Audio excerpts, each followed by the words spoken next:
Welcome to the Carnivore Family Channel, where we don't blame the butter for what the bread did. Today, I'm going to walk you through how we tackled the holidays this year as a family of 10, pursuing a carnivore way of eating. We were fully committed to permanently changing how we approached health and diet, so we knew the holidays would have to be very different this year. Very different. We hope to maintain the fun while avoiding all of the food traps. Let's just say that there was a learning curve involved, kind of a steep one, but in the end, we were really proud of the kids and it was totally worth it.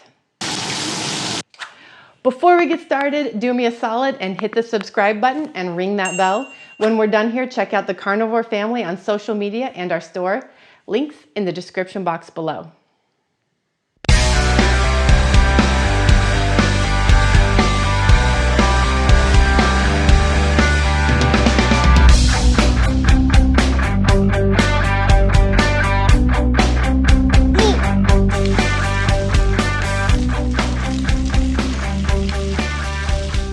Hi, I'm Rebecca Reese, and I'm married to Louie, and we have 8 wonderful children ranging from almost 2 years old to 15 years old. We have been eating an animal-based diet as a family for 8 months now, and since it is currently January, I'd like to talk about how we approach the holidays this year and how we plan to continue handling special occasions where food is involved in the future. And let's be honest, what special occasion doesn't involve food anymore? If you watched my video on what our family currently eats, then you know that initially we let our kids make exceptions to our way of eating for birthday parties and other special events. But it became apparent after a while that those occasions were coming up far too often, and the treat foods weren't as appetizing to them as they once were. Stomach aches were often a side effect, and their taste buds weren't as attuned to the sweetness levels as they once were. My husband and I were maintaining a strict carnivore diet, and we had learned that we couldn't fully kick our sugar cravings and food cravings while including any so-called cheat meals. We decided the same was probably true for the kids. So about 4 months in, we decided to take the plunge and stop making exceptions for special occasions, just in time for Halloween.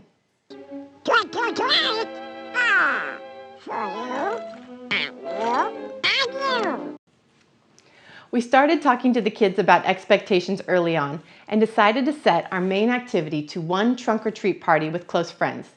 We reminded the kids frequently in advance that we were going for the enjoyment of spending time with friends, not obtaining free candy. They were welcome to trunk or treat for non-food items, of which there were several, and spend the rest of the party time playing with their friends. We made a deal in advance that if they could honor these boundaries, they could each pick out an exchange item at the store later on for themselves. Yes, we bribed them. If they could not manage these boundaries, we would have to reconsider attending these events in the future.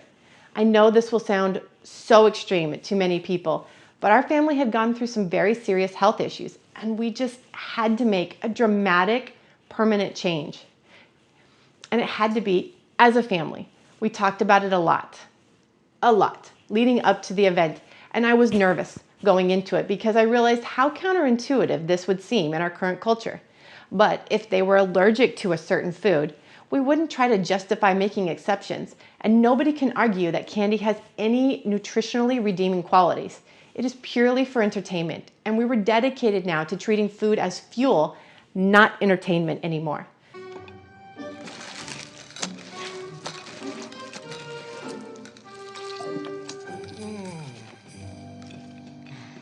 So the question became, would they be traumatized by opting out of this time-honored American activity? And ultimately we decided, probably not. The party went off without a hitch. False. My kids are great, but declining candy is not an innate skill for most of them. But they all did it, even the 3-year-old. I was super proud of them, but I must be honest, there were some tears, and my heart ached for them. It was hard there for a minute, very hard. But deep down, I kept asking myself, what did this say about our relationship with sugar? Where had they developed this idea that sugar is a treat and necessary for socializing?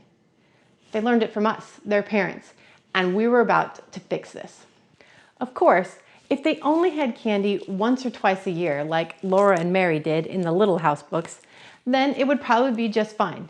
If the sweetest thing they could count on annually was some fresh fruit that was briefly in season and made into a couple of pies at Christmas, they would also probably be just fine.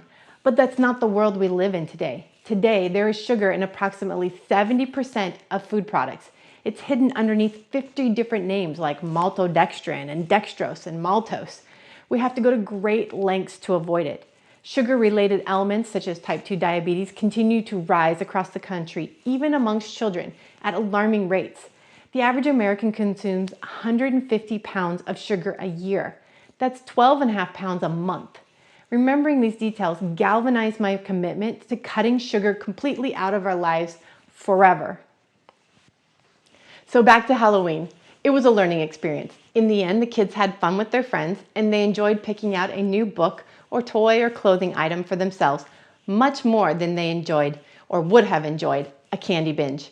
It was definitely hard in some ways, but I'm so glad that we made the leap that day because before we could pack away all the fake cobwebs and the superhero costumes, Thanksgiving started knocking at our door. I did a lot of brainstorming on how we could make a family celebration without adding any food guilt. In the end, I laid out a spread of meat and cheese roll-ups, little smokies mixed in with squeaky cheese, fancy cheeses like brie and camembert. My kids love brie and camembert. Pepperoni slices, sausages, steak bites, and sparkling water. And you know what? They loved it. We had a ball. It felt festive and special for us. And when we went to a Thanksgiving potluck with friends, I made sure to bring a big ham, and they loaded up on ham and turkey, cheeses, and fresh fruits and vegetables, which we are still allowing, just not providing at home anymore. And you know what? They were happy. No one complained about what they weren't eating because they enjoyed what they were eating. And more importantly, they enjoyed the community of friends we were sharing the celebration with. It was a big win. Yes. Fast forward another few weeks and we celebrated a 13th birthday. We have a tradition in our family of letting the kids pick out whatever they want for a birthday meal and a dessert. But this kid has been very committed to this way of eating from the beginning and had no desire to derail even for her own birthday. So we didn't even have to have a conversation about it. We just brainstormed with our newly minted teenager and she happily chose ground beef with homemade Alfredo sauce for her meal. A meat and cheese spread laid out for snacks similar to our Thanksgiving, and homemade ice cream made only of cream, eggs, and strawberries. It was a fun experience and she was happy with her treat foods. The slumber party with her friends was honestly the highlight of the party, as it should be. And then there came Christmas to round out the holiday season, and we repeated the Thanksgiving approach. I volunteered to bring food that I knew they would like to events. The kids discovered a love for breakfast casseroles made of eggs, bacon, and cheese, and they have started thinking of other special requests for future events that they would like to try. Foods that we don't eat often because of the expense or complications of making them, like cheese tortilla tacos or carnivore pizza crust or Alfredo hamburger bowls. I'll add links for all of these in the description box. We bought a sparkling water machine because bubbly water is just fun. And the most important part is we talk to them regularly. We make them a part of this process.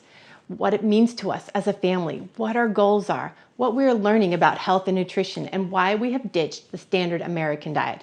We're still making adjustments as a family, but we are light years from where we were a year ago.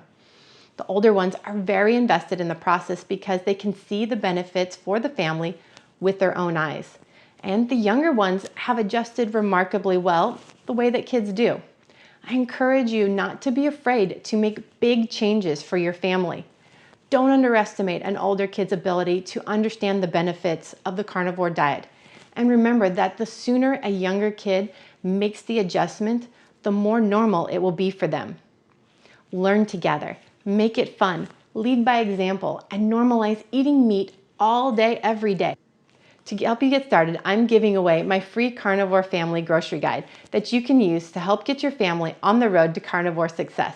Check out the description box for details. So on that note, I'm turning the conversation over to you. Let me know in the comments what you think about our no exceptions policy and approach with the family. Smash the like button to show your support and send me your thoughts at carnivorefam@gmail.com. Take care and do yourself a favor, go eat a steak.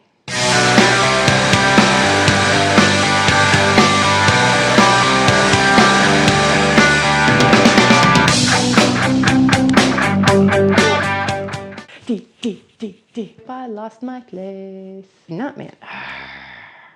So close. Woof, I don't know why I can't say. Words are hard.